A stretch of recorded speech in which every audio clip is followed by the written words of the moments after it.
ഈശോ മിശിഹായ്ക്കും സ്തുതിയായിരിക്കട്ടെ. വിശുദ്ധ മത്തായി 16:26 പറയുന്നു, ഒരുവൻ ലോകം മുഴുവൻ നേടിയാലും സ്വന്തം ആത്മാവിനെ നഷ്ടപ്പെടുത്തിയാൽ അവന് എന്ത് പ്രയോജനം?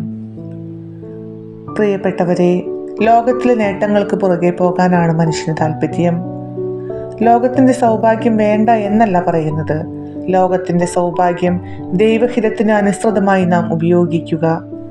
ലോകത്തിലെ നേട്ടങ്ങൾക്ക് മുമ്പിൽ സ്വർഗീയ നിത്യത നഷ്ടപ്പെടുത്തിയാൽ നാം ഓരോരുത്തർക്കും അവിടെ എന്ത് പ്രയോജനമുണ്ട്? ഇന്നു മനുഷ്യൻ ലോകം മുഴുവൻ നേടിയെടുക്കാനായി ഓടിക്കൊണ്ടിരിക്കുകയാണ്.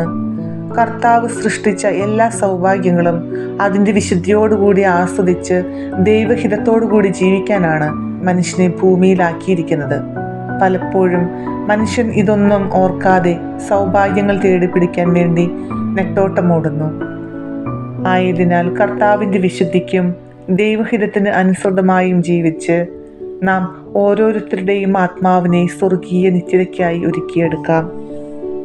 ആത്മാവിനെ നഷ്ടപ്പെടുത്താതെ ദൈവകൃപയിൽ പൂർണ്ണമായും ജീവിക്കാനുള്ള പരിശുദ്ധാത്മാവിൻ്റെ ശക്തിക്ക് വേണ്ടി പ്രാർത്ഥിക്കുകയും ചെയ്യാം.